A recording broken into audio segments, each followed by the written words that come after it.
अकेले तय हुआ था कि पूरे देश में अंग्रेजों के खिलाफ बगावत होगी 31 मई को। उससे काफी पहले 29 मार्च को ही उन्होंने बगावत कर दी। और उन्होंने क्या किया, एक अंग्रेज अधिकारी था, उसका नाम था मेजर ह्यूसन, उसको गोली मार दी मंगल पांडे ने बैरकपुर में, और भरी सभा में गोली मारी। सेना की परेड होने के लिए सैनिक मैदान में खड़े थे। मेजर ह्यूसन कुछ आदेश दे रहा था। मंगल पांडे ने मेजर ह्यूसन को एक सवाल पूछा कि क्या हमको जो कारतूस दिए जाते हैं उसमें गाय की चर्बी मिली होती है? तो मेजर ह्यूसन ने कोई जवाब नहीं दिया। फिर मंगल पांडे ने पूछा, क्या आप मेरी बात सुन रहे हैं? हमको जो कारतूस दिए जाते हैं उसमें गाय की चर्बी मिली होती है?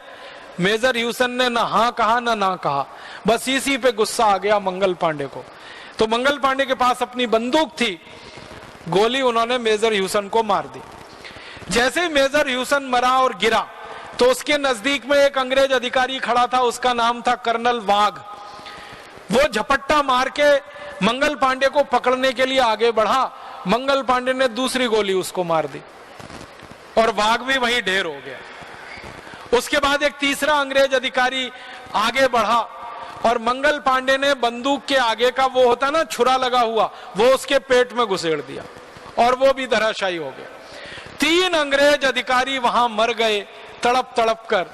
उसके बाद मंगल पांडे चिल्लाया और उनके जो सहयोगी सैनिक थे और कहा कि मैं अकेला अगर 3 अंग्रेजों को मार सकता हूं तो तुम सब मिलकर कितने अंग्रेजों को मार सकते हो? उठो, आगे बढ़ो, क्रांति का समय आ गया, जितने अंग्रेज अधिकारी हैं इन सबको मार दो यहां पर।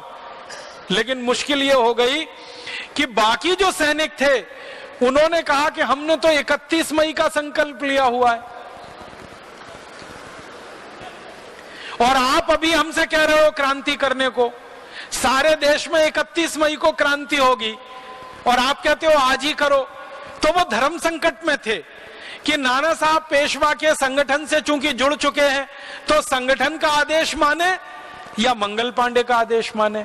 इसी उधेड़ बुन में वो कुछ नहीं कर पाए, किंग कर्तव्य विमूढ़ हो गए और उतनी देर में अंग्रेजों की फौज आ गई और अंग्रेजों की फौज ने मंगल पांडे को पकड़ लिया।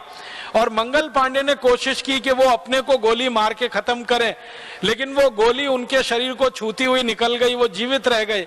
अंग्रेजों ने फिर उनके खिलाफ मुकदमा चलाया, कोर्ट मार्शल हुआ और 8 अप्रैल 1857 को मंगल पांडे को फांसी पे चढ़ा दिया अंग्रेजों ने। और 8 अप्रैल 1857 को जब मंगल पांडे को फांसी हो गई तो सारे देश में ये खबर आग की तरह से फैल गई।